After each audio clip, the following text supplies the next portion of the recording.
بسم اللہ الرحمن الرحیم الحمد للہ رب العالمین والصلاة والسلام علی رسولہ الامین اما بعد۔ دوسری کلاس آپ کے سامنے شروع ہو رہی ہے، جو کون سی کلاس ہے؟ فقہ کی ہے۔ پچھلی کلاس میں ہم نے پچھلی کلاس میں ہم نے اسلام کے ایک تیسرے رکن کے بارے میں کچھ بنیادی باتیں معلوم کی۔ ہم نے پچھلی کلاس میں اسلام کے تیسرے رکن کو پڑھا۔ اسلام کے کتنے ارکان ہیں یہ پڑھ لیے ہم۔ پہلا رکن کیا ہے اس کی وضاحت پڑھ لیے۔ دوسرا رکن کیا ہے صرف پڑھے، اس کی تفصیل آگے آ رہی ہے جیسا کہ کتاب میں ہم نے پڑھا۔ تیسرے رکن کو پڑھا تھا پچھلی کلاس میں، یاد ہوگا انشاءاللہ۔ آج چوتھا رکن پڑھنے جا رہے ہیں۔ تیسرا رکن جو ہم نے پڑھا تھا پچھلی کلاس میں، صرف یاد دلا رہا ہوں، وہ تھا زکوٰۃ۔ کیا تھا؟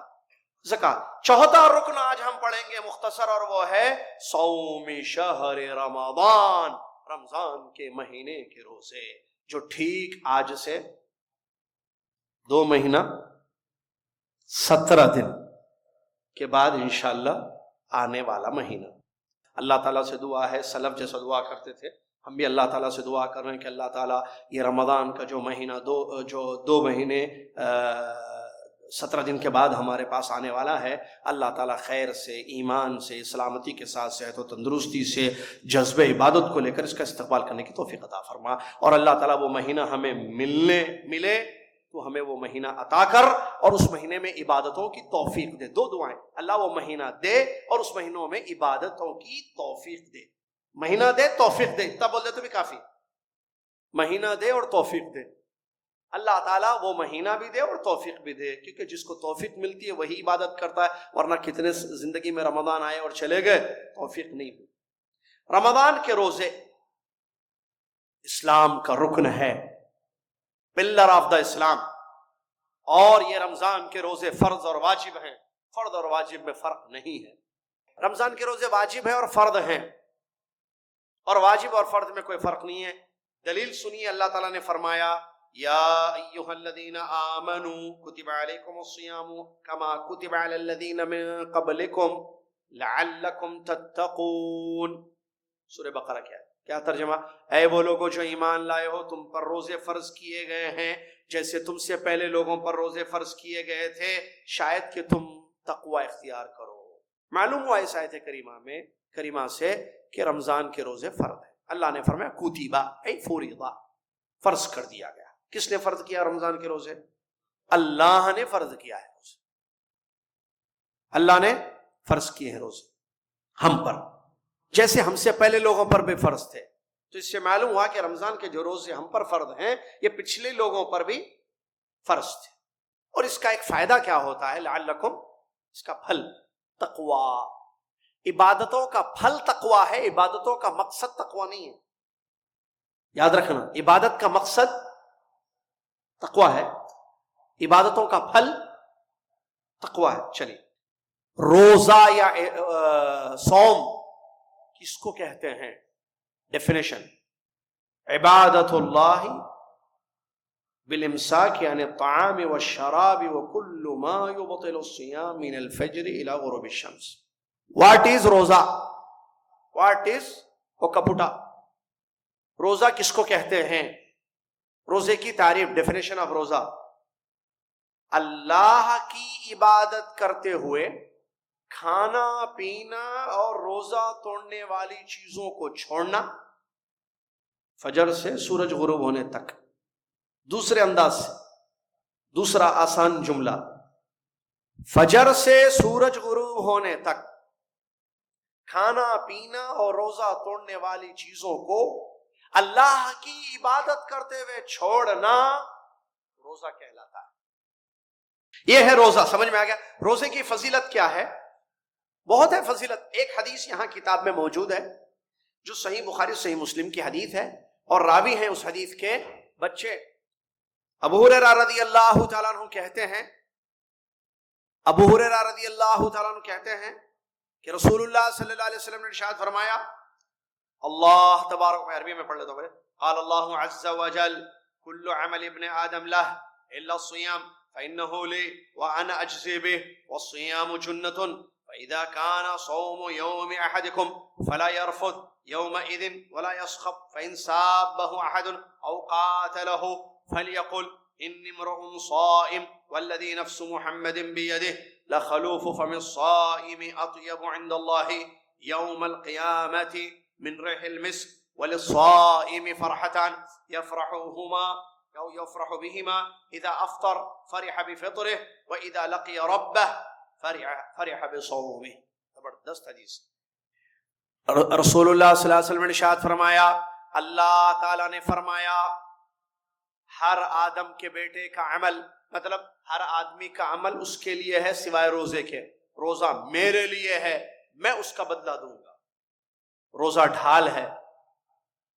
جب تم میں سے کسی کے روزے کا دن ہو تو وہ بیویوں سے دور رہے.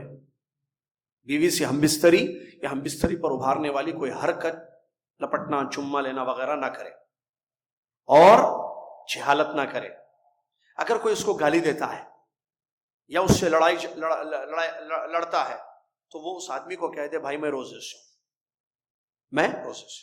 قسم اس ذات کی جس کے ہاتھ میں محمد کی جان ہے صلی اللہ علیہ وسلم، روزے دار کی منہ کی بو اللہ تعالیٰ کے نزدیک مشک کی خوشبو سے بھی زیادہ پسندیدہ ہوتی. روزے دار کے لیے دو خوشی کے وقت ہوتے ہیں. ایک جب افطار کرتا ہے تو اپنے افطار سے خوش ہوتا ہے.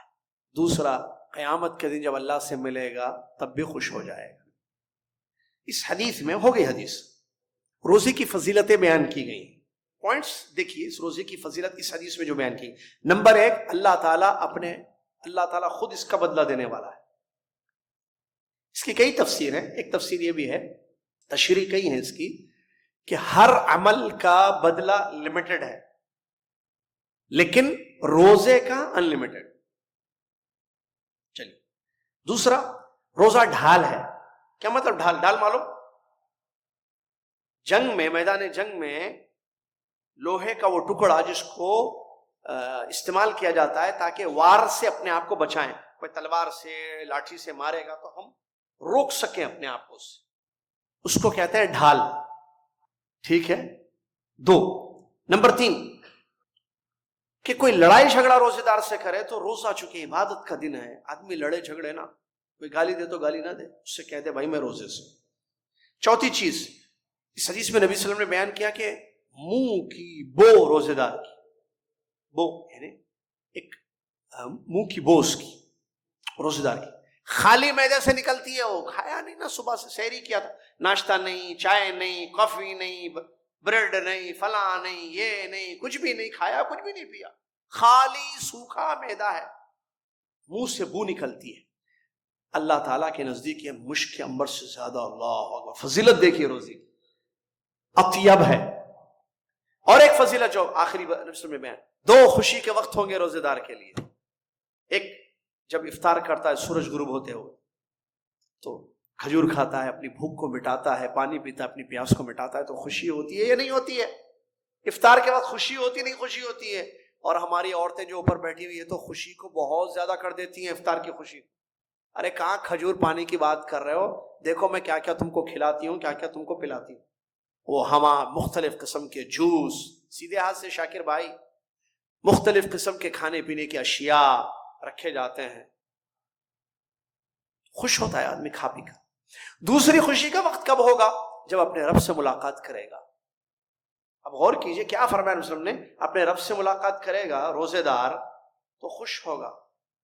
خوشی تو چاہیے ہمیں، اور سمجھ میں آتی ہے بات کہ خوش کیسے، جہنم ملے تو خوش ہوتا، عذاب ملے تو خوش ہوتا، اللہ کی ناراضگی سے خوش ہوتا نہیں، کیسے خوش ہوگا سمجھ میں آگے بات.